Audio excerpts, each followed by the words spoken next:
Assalamualaikum warahmatullahi wabarakatuh. Selamat pagi anak-anak, bagaimana kabarnya hari ini? Mudah-mudahan selalu diberikan kesehatan. Amin ya robbal alamin. Baiklah, sebelum memulai pembelajaran pada hari ini, alangkah lebih baiknya kita berdoa terlebih dahulu. Berdoa dimulai.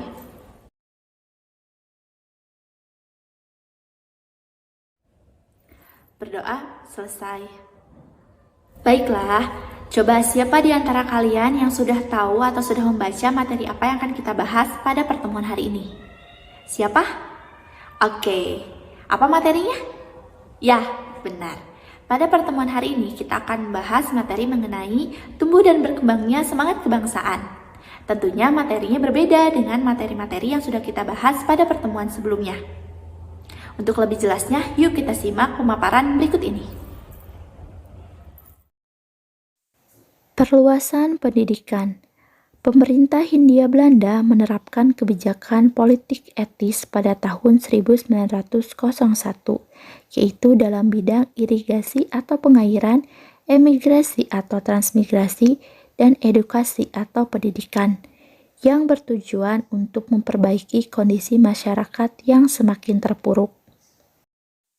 Namun, pada pelaksanaannya, politik etis tetap lebih berpihak pada pihak penjajah. Hal tersebut dikarenakan dalam pelaksanaannya banyak penyelewengan dalam politik etis, seperti yang pertama, irigasi hanya untuk kepentingan perkebunan Belanda. Kedua, emigrasi atau transmigrasi hanya untuk mengirim orang-orang Jawa keluar Jawa guna dijadikan buruh perkebunan dengan upah murah.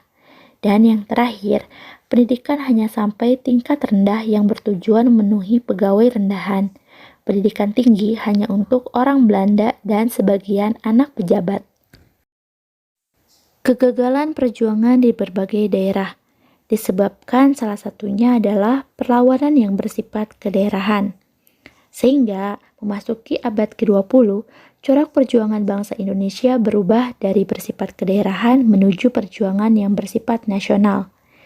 Corak perjuangan nasional bangsa Indonesia ditandai dengan momentum penting, yaitu diikrarkannya Sumpah Pemuda pada tanggal 28 Oktober 1928.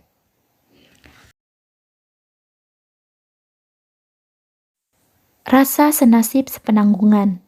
Hal ini dikarenakan perluasan kekuasaan Barat di Indonesia telah mempengaruhi perubahan politik, ekonomi, dan sosial bangsa Indonesia. Sehingga tekanan pemerintah Hindia Belanda pada bangsa Indonesia telah memunculkan perasaan kebersamaan rakyat Indonesia sebagai bangsa terjajah. Organisasi pergerakan nasional tidak muncul begitu saja. Hal ini berawal dari perkembangan organisasi etnis, kedaerahan, dan keagamaan.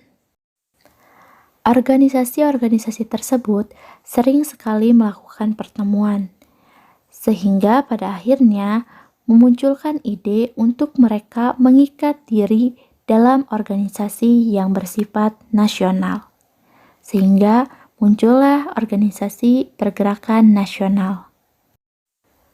Organisasi etnis banyak didirikan para pelajar perantau di kota-kota besar.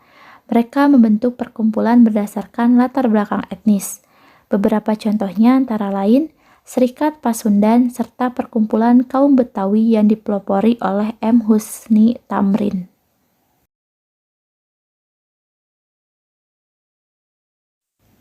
Beberapa organisasi bernapas keagamaan yang muncul pada masa awal abad 20, salah satunya adalah Nahdlatul Ulama atau NU yang didirikan oleh para kiai pada tanggal 31 Januari 1926 di Jawa Timur, dengan pimpinan pertama Ki Haji Hasyim Asy'ari.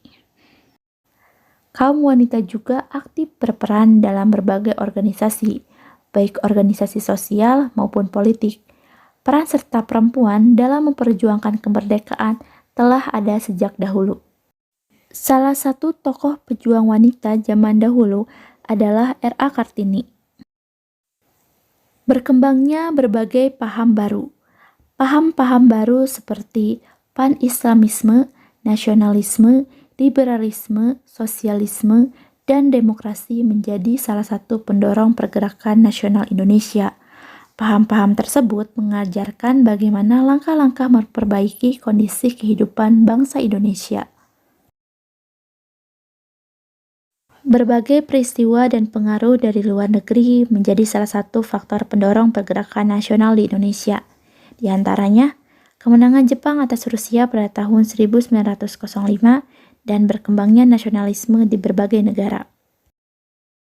Bagaimana materi hari ini? Seru bukan? Seru ya, dan tentunya mudah dipahami. Alhamdulillah jika mudah dipahami. Seperti biasa, Ibu akan memberikan satu soal yang harus kalian jawab.